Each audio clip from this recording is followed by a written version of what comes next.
নমস্কার, এসকেআর online YouTube চ্যানেলে তোমাদের প্রত্যেককে স্বাগত। আশা করি কম বেশি প্রত্যেকেই জানো রাজ্যে একটি গুরুত্বপূর্ণ নিয়োগ, যেখানে ত্রিস্তরীয় নিয়োগ করা হচ্ছে পঞ্চায়েত বিভাগে, জেলা পরিষদে এবং পঞ্চায়েত সমিতিতে, যেটা অলরেডি বিজ্ঞপ্তি প্রকাশিত হয়েছে কিছুদিন আগে, কিন্তু সেই নিয়োগ পুরোপুরি সম্পন্ন করা হয়নি। এবং খুশির খবর, এই নিয়োগের আবেদন প্রক্রিয়া আর কয়েকদিনের মধ্যেই শুরু হতে যাচ্ছে। আর কয়েকদিন পরেই তোমরা আবেদন প্রক্রিয়া করতে পারবে, যেখানে 6,652টি পদে নিয়োগ করা হচ্ছে। তবে এই ভ্যাকেন্সিস নিয়োগ যখন শুরু হবে, এই ভ্যাকেন্সিস কিন্তু আরও বেড়ে যাওয়ার সম্ভাবনা আছে। রাজ্যের প্রত্যেকটা জেলাতে এবং প্রত্যেকটা ব্লকেই ভ্যাকেন্সিস আছে। অলরেডি প্রত্যেকটা জেলার ভ্যাকেন্সিস উল্লেখ করে দিয়েছে এবং এই ভ্যাকেন্সিস আবারও জানাচ্ছি বেড়ে যাওয়ার সম্ভাবনা আছে। তো প্রত্যেকের হাতে সুযোগ আছে, যারা দীর্ঘদিন থেকে এই পদের জন্য ওয়েট করে আছো। আর কয়েকদিন পরেই তোমরা অ্যাপ্লাই করতে পারবে। রাজ্যের প্রত্যেকটা জেলাতেই ভ্যাকেন্সিস আছে, প্রত্যেকটা জেলা থেকে অ্যাপ্লাই করতে পারছো। মেল এবং ফিমেল উভয়ে তোমরা এখানে অ্যাপ্লাই করতে পারছো। তো ভিডিওটা সম্পূর্ণ দেখো। যারা 8 পাস করেছো তোমরা কোন কোন পোস্টে অ্যাপ্লাই করতে পারবে, মাধ্যমিক পাশে তোমরা কোন পোস্টে অ্যাপ্লাই করতে পারবে, এবং যারা গ্র্যাজুয়েশন করেছো কোনগুলো পদে তোমরা অ্যাপ্লাই করতে পারবে। পাশাপাশি যাদের কম্পিউটার জানা আছে তারা কোনগুলো পদের জন্য এলিজেবল এবং কোন পরীক্ষা দিতে হচ্ছে, প্রত্যেকটা বিষয়ে স্টেপ বাই স্টেপ জানাবো। 1 থেকে 19 পর্যন্ত এখানে 19 ধরনের পোস্টে নিয়োগ করা হচ্ছে। প্রত্যেকটা পদের শিক্ষাগত যোগ্যতা কী বলা আছে, স্যালারি কত দেওয়া হবে এবং কোন পরীক্ষার মাধ্যমে নিয়োগ করা হবে, প্রত্যেকটা বিষয়ে স্টেপ বাই স্টেপ দেখে নেব। অবশ্যই তোমরা ভিডিওটি সম্পূর্ণ দেখো, যে পদের জন্য যোগ্য হবে সেই পদে তোমরা অ্যাপ্লাই করতে পারবে। প্রথমে দেখে নিচ্ছি, পঞ্চায়েত সমিতিতে পিওন পদে নিয়োগ করা হচ্ছে। পিওন পদে নিয়োগ করা হচ্ছে মেল এবং ফিমেল, প্রত্যেকেই প্রত্যেকটা পদের জন্য যোগ্য হবে। পিওন পদে নিয়োগ করা হচ্ছে। এখানে অ্যাপ্লাই করার জন্য শিক্ষাগত যোগ্যতা ক্লাস 8 পাস। 8 পাস হলেই তোমরা এই গুরুত্বপূর্ণ পদে অ্যাপ্লাই করতে পারছো। পাশাপাশি এখানে উল্লেখ করা আছে must have knowledge of reading and writing Bengali or Nepali. Nepali অথবা বেঙ্গলিতে তোমাদের কথা বলতে, পড়তে, লিখতে জানতে হবে, তবে তোমরা এই পদের জন্য যোগ্য। যারা বেঙ্গলি পারো আশা করি প্রত্যেকে অ্যাপ্লাই করতে পারবে, এবং যারা হিল এরিয়ার থেকে বিলং করো তাদের ক্ষেত্রে নেপালি জানতে হবে। বয়সের ক্ষেত্রে সেম, প্রত্যেকটা পদের ক্ষেত্রে সেম থাকছে। 18 থেকে 40-এর মধ্যে যারা জেনারেল প্রত্যেকে অ্যাপ্লাই করতে পারো। এসসি এসটি হলে 5 বছরের ছাড়, অর্থাৎ তোমরা 45 পর্যন্ত অ্যাপ্লাই করতে পারো, এবং ওবিসি হলে 43 পর্যন্ত তোমরা এখানে অ্যাপ্লাই করতে পারো। এই পদের ক্ষেত্রে 17,000 থেকে 43,600 টাকা পর্যন্ত বেতন, অত্যন্ত ভালো মানের বেতনে নিয়োগ করা হচ্ছে। সিলেকশন প্রসেসের ক্ষেত্রে প্রথমে রিটেন এক্সাম থাকবে এমসিকিউ টাইপের, যেখানে বেঙ্গলিতে 13 নাম্বার, ইংলিশে 10 নাম্বার, এরিথমেটিক থেকে 10 নাম্বার এবং জিকে থেকে 10 নাম্বার। এই টোটাল এই পরীক্ষা দিতে হচ্ছে, যেখানে 43 নম্বরের পরীক্ষা হবে এবং 7 নম্বরের ইন্টারভিউ থাকবে। অর্থাৎ 50-এর মধ্যে তোমাদের এখানে নিয়োগ করা হচ্ছে। 50-এর মধ্যে ফাইনাল মেরিটের মাধ্যমে নিয়োগ করা হবে। তো আশা করি তোমরা বুঝতে পারলে। এর পরের পদগুলো আমরা স্টেপ বাই স্টেপ দেখে নিচ্ছি। এরপরের যে পদে নিয়োগ করা হচ্ছে, লোয়ার ডিভিশন অ্যাসিস্ট্যান্ট, জেলা পরিষদ বিভাগে নিয়োগ করা হচ্ছে। লোয়ার ডিভিশন অ্যাসিস্ট্যান্ট পদে নিয়োগ করা হচ্ছে। প্রত্যেকটা পদের ক্ষেত্রে মেল এবং ফিমেল প্রত্যেকেই তোমরা অ্যাপ্লাই করতে পারো। এই পদে অ্যাপ্লাই করার জন্য শিক্ষাগত যোগ্যতা মাধ্যমিক অথবা মাধ্যমিকের সমতুল্য যে কোনো শিক্ষাগত যোগ্যতায় তোমরা এখানে অ্যাপ্লাই করতে পারছো। মাধ্যমিক অথবা মাধ্যমিকের সমতুল্য যে কোনো শিক্ষাগত যোগ্যতায় তোমরা এখানে অ্যাপ্লাই করতে পারছো। এবং এখানে উল্লেখ করা আছে তোমাদের নলেজ অফ টাইপিং এবং রাইটিং তোমাদের থাকতে হবে। নলেজ অফ টাইপিং এবং রাইটিং তোমাদের জানতে হবে।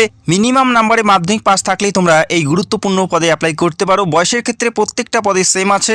18 থেকে 40-এর মধ্যে যারা জেনারেল প্রত্যেকে অ্যাপ্লাই করতে পারো। এসসি এসটি ওবিসি প্রত্যেকেই তোমরা ছাড় পাবে। এই পদের ক্ষেত্রে বেতন কত আছে অবশ্যই আমরা দেখে নিচ্ছি, এবং সিলেকশন প্রসেস কী আছে সেটা আমরা এই মুহূর্তে দেখে নিচ্ছি। এই পদের ক্ষেত্রে যেটা বেতন পাবে 22,700 থেকে 58,500 টাকা পর্যন্ত বেতন, অত্যন্ত ভালো মানের বেতন। তোমরা দেখতেই পাচ্ছ 22,700 থেকে স্টার্টিং বেতন। এবং এই পদের ক্ষেত্রে যে পরীক্ষা দিতে হচ্ছে, বেঙ্গলি থেকে 20 নাম্বার, ইংলিশ থেকে 20 নাম্বার, এরিথমেটিক থেকে 20 নাম্বার এবং জিকে থেকে 20 নাম্বার, টোটাল 85 নাম্বারের পরীক্ষা এবং 15 নাম্বারের ইন্টারভিউ। অর্থাৎ 100-র মধ্যে তোমাদের এই পদের ক্ষেত্রে নিয়োগ করা হচ্ছে। টোটাল 100-র মধ্যে তোমাদের এই পদের ক্ষেত্রে সিলেকশন প্রসেস। এরপরের যে পদ, এরপরের আরও একটি গুরুত্বপূর্ণ পদে নিয়োগ করা হচ্ছে ক্লার্ক কাম টাইপিস্ট পদে নিয়োগ করা হচ্ছে। এই পদে অ্যাপ্লাই করার জন্য শিক্ষাগত যোগ্যতা মাধ্যমিক পাস থাকতে হচ্ছে। যে কোনো শাখার থেকে মাধ্যমিক পাস থাকলেই তোমরা এখানে অ্যাপ্লাই করতে পারো। আর অবশ্যই তোমাদের এখানে বলা আছে মিনিমাম টাইপিং স্পিড থাকতে হবে মিনিটে 30টি ওয়ার্ড তোলার দক্ষতা, ইংলিশে এবং বেঙ্গলিতে 20টি ওয়ার্ড তোলার দক্ষতা তোমাদের মধ্যে থাকতে হচ্ছে, তবেই তোমরা এই গুরুত্বপূর্ণ পদে অ্যাপ্লাই করতে পারো। তো আশা করি তোমরা বুঝতে পারলে। মাধ্যমিক পাস এবং টাইপিং ইংলিশে 30টি এবং বাংলাতে 20টি, যে কোনো একটি হলেই তোমরা এই পদের জন্য যোগ্য প্রার্থী হবে। এবং এই পদের ক্ষেত্রে যেটা বেতন দেওয়া হচ্ছে অবশ্যই তোমরা দেখে নাও, 32,100 থেকে 82,900 টাকা, অত্যন্ত ভালো মানের বেতন। এবং এই পদের ক্ষেত্রে যেটা পরীক্ষা থাকছে, ইংলিশে 20, বেঙ্গলিতে 20, এরিথমেটিকে 25 এবং জিকে থেকে 20 নাম্বার। এই পরীক্ষা তোমাদের দিতে হচ্ছে এবং 15 নম্বরের ইন্টারভিউর মাধ্যমে এই পদে নিয়োগ করা হচ্ছে। যারা যোগ্য প্রার্থী অবশ্যই তোমরা এই পদে অ্যাপ্লাই করতে পারো। এরপরে যে পদে নিয়োগ করা হচ্ছে অত্যন্ত গুরুত্বপূর্ণ পদে নিয়োগ করা হচ্ছে, গ্রাম পঞ্চায়েত সহায়ক পদে নিয়োগ করা হচ্ছে। সহায়ক পদে নিয়োগ করা হচ্ছে, এখানে অ্যাপ্লাই করার জন্য মাধ্যমিক পাস থাকতে হচ্ছে। যে কোনো শাখার থেকে যে কোনো বিভাগ থেকে মাধ্যমিক পাস থাকলেই তোমরা প্রত্যেকে এলিজিবল, প্রত্যেকে অ্যাপ্লাই করতে পারো। আর অবশ্যই তোমাদের মাধ্যমিকে 50% নাম্বার থাকতে হচ্ছে। মাধ্যমিকে 50% নাম্বার থাকলেই তোমরা এই পদে যোগ্য প্রার্থী হবে। এবং এই পদের ক্ষেত্রে প্রত্যেকটা পদের ক্ষেত্রে সেম রয়েছে। বয়সের ক্ষেত্রে 18 থেকে 40-এর মধ্যে যারা জেনারেল প্রত্যেকে অ্যাপ্লাই করতে পারো। এই পদের ক্ষেত্রে যেটা বেতন আছে 21,000 থেকে 54,000 টাকা পর্যন্ত বেতন, অত্যন্ত ভালো মানের বেতন। এবং এই পদের ক্ষেত্রে যেটা সিলেকশন প্রসেস, ইংলিশে 25, বেঙ্গলিতে 25, পাটিগণিত 25 নাম্বার, জিকে থেকে 10 নাম্বার, 85 নাম্বারের পরীক্ষা থাকবে। এমসিকিউ টাইপের পরীক্ষা দিতে হবে। 15 নাম্বার থাকবে ইন্টারভিউ, অর্থাৎ 100-র মধ্যে ফাইনাল সিলেকশন করানো হবে এই পদের ক্ষেত্রে। এর পরের পদগুলো দেখে নিচ্ছি। এর পরের যে পদে নিয়োগ করা হচ্ছে গ্রাম পঞ্চায়েত কর্মী পদে নিয়োগ করা হচ্ছে। এখানে অ্যাপ্লাই করার জন্য 8 পাস থাকতে হচ্ছে। শুধুমাত্র 8 পাস থাকলেই তোমরা এখানে অ্যাপ্লাই করতে পারো। 8 পাস হলেই তোমরা প্রত্যেকেই এই গুরুত্বপূর্ণ পদে অ্যাপ্লাই করতে পারো। প্রত্যেকটা পদের ক্ষেত্রে সেম রয়েছে। বয়সের ক্ষেত্রে 17,000 থেকে 43,600 টাকা পর্যন্ত বেতন। এবং যে সিলেকশন প্রসেস, যে পরীক্ষা দিতে হচ্ছে, ইংলিশ থেকে 10 নাম্বার এবং প্রত্যেকটা প্রশ্নই 8 স্ট্যান্ডার্ড লেভেলের থাকবে। বেঙ্গলিতে 13 নাম্বার এবং এরিথমেটিকে 10 এবং জিকে থেকে 10 এবং ইন্টারভিউ 15 নম্বরের পরীক্ষা থাকছে। এই পরীক্ষার ভিত্তিতে তোমাদের নিয়োগ করা হচ্ছে গ্রাম পঞ্চায়েত কর্মী পদে। এর পরের পদটা দেখে নিচ্ছি, ওয়ার্ক অ্যাসিস্ট্যান্ট পদে নিয়োগ করা হচ্ছে। এখানে অ্যাপ্লাই করার জন্য মাধ্যমিক পাস থাকতে হচ্ছে। যে কোনো শাখার থেকে মাধ্যমিক পাস থাকলেই তোমরা এখানে অ্যাপ্লাই করতে পারো। যে কোনো শাখার থেকে মাধ্যমিক পাস থাকলে অ্যাপ্লাই করতে পারো। 50% নাম্বার তোমাদের থাকতে হবে। 50% নাম্বার এবং মাধ্যমিক পাস থাকলেই তোমরা ওয়ার্ক অ্যাসিস্ট্যান্ট পদে অ্যাপ্লাই করতে পারো, যেখানে 22,700 থেকে 58,500 টাকা পর্যন্ত বেতন রয়েছে। যেখানে বেঙ্গলি 20, ইংলিশ 20 এবং পাটিগণিত থেকে 25 এবং জেনারেল নলেজ থেকে 20 নাম্বার এবং 15 নাম্বার ইন্টারভিউ বেসিসে এই গুরুত্বপূর্ণ পদে নিয়োগ করা হচ্ছে। এরপরে দেখে নিচ্ছি আর কোন পদে নিয়োগ করা হচ্ছে। এর পরের যে পদ, সেক্রেটারি পদে নিয়োগ করা হচ্ছে। গ্রাম পঞ্চায়েত সেক্রেটারি পদে নিয়োগ করা হচ্ছে। এখানে অ্যাপ্লাই করার জন্য উচ্চ মাধ্যমিক অর্থাৎ হায়ার সেকেন্ডারি পাস থাকলেই তোমরা এই পদে অ্যাপ্লাই করতে পারো। আর হায়ার সেকেন্ডারির পাশাপাশি এখানে উল্লেখ করা আছে 6 মাসের কম্পিউটার চালানোর দক্ষতা তোমাদের মধ্যে থাকতে হবে। হায়ার সেকেন্ডারি পাস থাকতে হচ্ছে প্লাস কম্পিউটার নলেজ তোমাদের থাকতে হবে, তবে তোমরা এই গুরুত্বপূর্ণ পদে অ্যাপ্লাই করতে পারো। এবং এই পদের ক্ষেত্রে 22,700 থেকে 58,500 টাকা পর্যন্ত বেতন। ইংলিশ থেকে 25 নাম্বার, বেঙ্গলি থেকে 25, এরিথমেটিক থেকে 25 এবং জিকে থেকে 10 নম্বরের পরীক্ষা দিতে হচ্ছে এবং 15 নম্বরের ইন্টারভিউ বেসিসে এই গুরুত্বপূর্ণ পদে নিয়োগ করা হচ্ছে। এর পরের যে পদে নিয়োগ করা হচ্ছে গ্রুপ ডি পদে নিয়োগ করা হচ্ছে। গ্রুপ ডি পদে নিয়োগ করা হচ্ছে। এখানে অ্যাপ্লাই করার জন্য 8 পাস, মিনিমাম 8 পাস হলেই তোমরা এখানে অ্যাপ্লাই করতে পারো। 18 থেকে 40-এর মধ্যে প্রত্যেকেই তোমরা এই গুরুত্বপূর্ণ পদের জন্য যোগ্য প্রার্থী হবে। এই পদের ক্ষেত্রে যেটা বেতন 17 থেকে 43,600 টাকা পর্যন্ত বেতন এবং এই পদে যে পরীক্ষা দিতে হচ্ছে বেঙ্গলি 13, ইংলিশ 10, এরিথমেটিক 10 এবং জিকে থেকে 10 নাম্বার এবং টোটাল যেখানে 50-এর মধ্যে পরীক্ষা থাকছে, ইন্টারভিউ মিলে 7 নাম্বার থাকবে ইন্টারভিউ, যেখানে টোটাল 50-এর মধ্যে তোমাদের এখানে নিয়োগ করা হচ্ছে। আশা করি তোমরা বুঝতে পারলে। এরপরে যে পদে নিয়োগ করা হচ্ছে এক্সিকিউটিভ অ্যাসিস্ট্যান্ট পদে নিয়োগ করা হচ্ছে। এই পদে অ্যাপ্লাই করার জন্য গ্র্যাজুয়েশন থাকতে হচ্ছে। পাশাপাশি ডিপ্লোমা ইন কম্পিউটার অ্যাপ্লিকেশনের উপর ডিপ্লোমা করা থাকতে হবে। কম্পিউটার অ্যাপ্লিকেশনের উপর ডিপ্লোমা করা থাকতে হবে এবং গ্র্যাজুয়েশন থাকলেই তোমরা এই পদে অ্যাপ্লাই করতে পারো। আর অবশ্যই বয়স থাকতে হচ্ছে 18 থেকে 40-এর মধ্যে। এই পদের ক্ষেত্রে বেতন 28,900 থেকে 74,500 টাকা পর্যন্ত বেতন এবং এই পদের ক্ষেত্রে যে পরীক্ষা দিতে হচ্ছে ইংলিশে 25, বেঙ্গলিতে 25, এরিথমেটিকে 25, জিকে থেকে 10 নাম্বার এবং ইন্টারভিউ 15 নাম্বারের উপর ভিত্তি করে এই পদে নিয়োগ করা হচ্ছে। এরপরে যে পদে নিয়োগ করা হচ্ছে অ্যাকাউন্টেন্টস ক্লার্ক পদে নিয়োগ করা হচ্ছে। এখানে অ্যাপ্লাই করার জন্য তোমাদের শিক্ষাগত যোগ্যতা থাকতে হচ্ছে মাধ্যমিক বা মাধ্যমিকের সমতুল্য যে কোনো শিক্ষাগত যোগ্যতায় তোমরা এখানে অ্যাপ্লাই করতে পারো। পাশাপাশি তোমাদের কম্পিউটার অ্যাপ্লিকেশনের সম্পর্কে নলেজ থাকতে হচ্ছে, কম্পিউটার ডিপ্লোমা সার্টিফিকেট থাকতে হচ্ছে এখানে অ্যাপ্লাই করার জন্য। বয়সের ক্ষেত্রে সেম রয়েছে, মাধ্যমিক পাস থাকতে হচ্ছে, কম্পিউটার অ্যাপ্লিকেশনে ডিপ্লোমা করা থাকতে হবে, তবে তোমরা এই পদের জন্য যোগ্য প্রার্থী হবে। আশা করি তোমরা বুঝতে পারলে।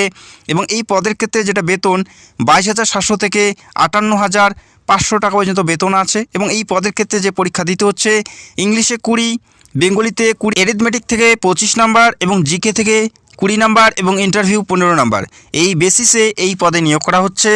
অবশ্যই তোমরা জানাবে কোন কোন পদে তোমরা যোগ্য প্রার্থী হবে, সেটা অবশ্যই তোমরা কমেন্ট করে জানাবে। এরপরে যে পদে নিয়োগ করা হচ্ছে ব্লক ইনফরমেটিক্স অফিসার পদে নিয়োগ করা হচ্ছে। এই পদে অ্যাপ্লাই করার জন্য ব্যাচেলার ডিগ্রি ইন কম্পিউটার অ্যাপ্লিকেশনের উপর ব্যাচেলার যদি করা থাকে সেক্ষেত্রে তোমরা এই পদে যোগ্য প্রার্থী হবে, অথবা ব্যাচেলার ডিগ্রি ইন অনার্সে যদি তোমরা কম্পিউটার সায়েন্স নিয়ে পড়ে থাকো সেক্ষেত্রে তোমরা এই পদের জন্য যোগ্য প্রার্থী হবে। আশা করি তোমরা বুঝতে পারলে। এবং প্রত্যেকটা পদের ক্ষেত্রে সেম রয়েছে, বয়সের ক্ষেত্রে সেম রয়েছে, 18 থেকে 40, SC ST OBC প্রত্যেকেই ছাড় পাবে।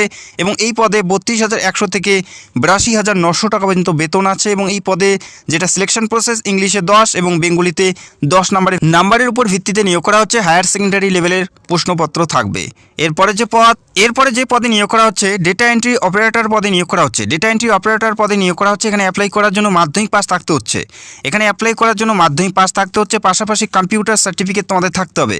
কম্পিউটার নলেজ তোমাদের থাকতে হচ্ছে, কম্পিউটার সার্টিফিকেট তোমাদের থাকতে হবে। আর অবশ্যই টাইপিং থাকতে হচ্ছে ইংলিশে 30টি ওয়ার্ড এবং বাংলায় 20টি ওয়ার্ড, যে কোনো একটি হলেই তোমরা এখানে যোগ্য প্রার্থী হবে। অত্যন্ত গুরুত্বপূর্ণ পদে নিয়োগ করা হচ্ছে। কম্পিউটারে 3 মাসের কোর্স সার্টিফিকেট তোমাদের থাকতে হবে, তবে তোমরা এই পদের জন্য যোগ্য প্রার্থী হবে। যেখানে 22,700 থেকে 58,500 টাকা পর্যন্ত বেতন আছে। এবং এই পদের ক্ষেত্রে যে পরীক্ষা দিতে হচ্ছে, ইংলিশে 20, বেঙ্গলিতে 20, অ্যারিথমেটিকে 25, জিকেতে 20 নাম্বার এবং ইন্টারভিউ 15 নাম্বারের ভিত্তিতে এই পদে নিয়োগ করা হচ্ছে। যারা যোগ্য প্রার্থী চাইলে অবশ্যই অ্যাপ্লাই করতে পারো। এরপরের যে পদ এডিশনাল অ্যাকাউন্টেন্টস পদে নিয়োগ করা হচ্ছে। এখানে অ্যাপ্লাই করার জন্য তোমাদের গ্র্যাজুয়েশন থাকতে হচ্ছে। ইন কমার্সে গ্র্যাজুয়েশন থাকলে তোমরা এই পদে অ্যাপ্লাই করতে পারো। গ্র্যাজুয়েশন থাকতে হচ্ছে কমার্সে, তবেই তোমরা এই পদে অ্যাপ্লাই করতে পারো। বয়সের ক্ষেত্রে সেম 24,700 থেকে 63,900 টাকা পর্যন্ত বেতন। এবং এই পদের ক্ষেত্রে যে পরীক্ষা দিতে হচ্ছে, ইংলিশে 20, বেঙ্গলিতে 20, জিকের থেকে 15 এবং অ্যাকাউন্টেন্সি থেকে 30 নম্বরের প্রশ্ন থাকবে। এবং পাশাপাশি ইন্টারভিউ থাকবে 15 নম্বরের। এর উপর ভিত্তি করে তোমাদের এই পদে নিয়োগ করা হচ্ছে। অত্যন্ত গুরুত্বপূর্ণ পদ। এরপরের পদ দেখে নিচ্ছি। এরপরের যে পদে নিয়োগ করা হচ্ছে অ্যাসিস্ট্যান্ট ক্যাশিয়ার পদে নিয়োগ করা হচ্ছে। মাধ্যমিক পাস থাকতে হবে। আর অবশ্যই মাধ্যমিকে 50% নাম্বার তোমাদের থাকতে হবে। মাধ্যমিক পাস থাকতে হচ্ছে এবং 50% নাম্বার থাকলেই তোমরা এই গুরুত্বপূর্ণ পদের জন্য যোগ্য প্রার্থী হবে। এখানে 22,700 থেকে 58,500 টাকা পর্যন্ত বেতন। মাধ্যমিক পাস প্রার্থী প্রত্যেকেই তোমরা অ্যাসিস্ট্যান্ট ক্যাশিয়ার পদে অ্যাপ্লাই করতে পারো। অবশ্যই তোমাদের মাধ্যমিকে 50% নাম্বার থাকতে হবে। এবং এই পদের ক্ষেত্রে যে পরীক্ষা দিতে হচ্ছে, বেঙ্গলিতে 20, ইংলিশে 20, অ্যারিথমেটিক থেকে 25, জিকের থেকে 20, টোটাল 85 নম্বরের পরীক্ষা এবং পাশাপাশি 15 নম্বরের ইন্টারভিউ বেসিসে নিয়োগ করা হচ্ছে। এরপরের যে পদ ডেটা এন্ট্রি অপারেটর জেলা পরিষদ বিভাগে নিয়োগ করা হচ্ছে। এখানে অ্যাপ্লাই করার জন্য তোমাদের যোগ্যতা থাকতে হচ্ছে মাধ্যমিক পাস। আর অবশ্যই তোমাদের টাইপিং স্পিড থাকতে হবে ইংলিশে 30টি ওয়ার্ড এবং বাংলায় 20টি ওয়ার্ড, যে কোনো একটি হলেই তোমরা এখানে অ্যাপ্লাই করতে পারো। 6 মাসের কম্পিউটার কোর্স সার্টিফিকেট তোমাদের থাকতে হবে এখানে অ্যাপ্লাই করার জন্য। এই পদের ক্ষেত্রে যেটা বেতন 22,700 থেকে 58,500 টাকা পর্যন্ত বেতন, অত্যন্ত ভালো মানের বেতন। এবং এই পদের ক্ষেত্রে যে পরীক্ষা দিতে হচ্ছে, ইংলিশে 20, বেঙ্গলিতে 20, অ্যারিথমেটিকে 25 এবং জিকের থেকে 20 নম্বরের পরীক্ষা থাকবে এবং 15 নম্বরের ইন্টারভিউ বেসিসে এই গুরুত্বপূর্ণ পদে নিয়োগ করা হচ্ছে। এরপরে যে পদে নিয়োগ করা হচ্ছে ডিস্ট্রিক্ট ইনফরমেশন অ্যানালাইস্ট পদে নিয়োগ করা হচ্ছে। অত্যন্ত গুরুত্বপূর্ণ পদে নিয়োগ করা হচ্ছে। এখানে অ্যাপ্লাই করার জন্য যে শিক্ষাগত যোগ্যতার প্রয়োজন থাকবে, গ্র্যাজুয়েশন থাকতে হচ্ছে। এবং আরও বলা আছে এখানে 1 year full time post graduate diploma in কম্পিউটারের উপর যদি করা থাকে সেক্ষেত্রে তোমরা এই গুরুত্বপূর্ণ পদের জন্য যোগ্য প্রার্থী হবে। এবং এই পদের বেতন 33,400 থেকে 86,100 টাকা পর্যন্ত বেতন। এবং এই পদে যে পরীক্ষা দিতে হচ্ছে, বেঙ্গলিতে 10, ইংলিশে 10 এবং ম্যাথামেটিক্স থেকে 20 এবং কম্পিউটার অ্যাপ্লিকেশন থিওরি থেকে 25 এবং কম্পিউটার অ্যাপ্লিকেশন প্র্যাকটিক্যাল থেকে 20 নাম্বার, 85 নম্বরের পরীক্ষা এবং 15 নম্বরের ইন্টারভিউ বেসিসে এই গুরুত্বপূর্ণ পদে নিয়োগ করা হচ্ছে। এরপরে যে পদে নিয়োগ করা হচ্ছে সিস্টেম ম্যানেজার পদে নিয়োগ করা হচ্ছে। এখানে অ্যাপ্লাই করার জন্য তোমাদের যোগ্যতা থাকতে হচ্ছে মাস্টার অফ কম্পিউটার অ্যাপ্লিকেশনের উপর মাস্টার যদি করা থাকে সেক্ষেত্রে তোমরা এই পদের জন্য যোগ্য প্রার্থী, অথবা এমটেক যদি করে থাকো সেক্ষেত্রেও তোমরা এই পদের জন্য যোগ্য প্রার্থী হবে। তো আশা করি তোমরা বুঝতে পারলে। পাশাপাশি এই পদের ক্ষেত্রে 5 বছরের এক্সপিরিয়েন্স তোমাদের থাকতে হবে, সেক্ষেত্রে তোমরা এই গুরুত্বপূর্ণ পদের জন্য যোগ্য প্রার্থী। তো আশা করি দেখতেই পেলে এখানে বিভিন্ন পদে নিয়োগ করা হচ্ছে, যেখানে শুধুমাত্র 8 থেকে মাধ্যমিক প্রত্যেকে তোমরা অ্যাপ্লাই করতে পারো। তো অবশ্যই তোমরা কমেন্ট করে জানাবে কোন পদের জন্য তোমরা যোগ্য প্রার্থী বা কোন পদের জন্য তোমরা ইচ্ছুক অ্যাপ্লাই করার জন্য, সেটা অবশ্যই তোমরা কমেন্ট করে জানাবে। এই ওয়েবসাইটের মাধ্যমে তোমাদেরকে অনলাইনের মাধ্যমে অ্যাপ্লাই করতে হবে এবং অফিসিয়াল ওয়েবসাইটের লিঙ্ক তোমরা ভিডিও নিচে পেয়ে যাবে। তো বর্তমানে এখনও আবেদন প্রক্রিয়া শুরু হয়নি, তবে এখন তোমরা বর্তমানে রেজিস্টার করতে পারবে। এখানে তোমার নাম, তোমার প্রোফাইল রেজিস্টার করতে পারবে। আশা করি 2-1 দিনের মধ্যেই পুরোপুরি আবেদন প্রক্রিয়া শুরু হয়ে যাবে। তখন তোমরা অনলাইনের মাধ্যমে পোস্ট বেছে নিয়ে কোন পদের জন্য যোগ্য সেটা তোমরা অ্যাপ্লাই করতে পারবে। বর্তমানে রেজিস্টার চলছে, অবশ্যই তোমরা রেজিস্টার করতে পারো। আর খুব তাড়াতাড়ি আমি ভিডিও করে তোমাদের step by step register process দেখিয়ে দেবো, যাতে তোমরা নিজের থেকে রেজিস্ট্রেশন করতে পারো। এখানে ক্রিটিক্যাল আছে, অবশ্যই দেখে শুনে তোমাদেরকে রেজিস্টার করতে হবে। তো আশা করি তোমরা বুঝতে পারলে। যারা চ্যানেলে নতুন দর্শক চাইলে অবশ্যই চ্যানেলকে সাবস্ক্রাইব করে রাখতে পারো। যখনই আবেদন প্রক্রিয়া শুরু হয়ে যাবে সবার আগে step by step application process নিয়ে ভিডিও করার চেষ্টা করব। Thank you so much.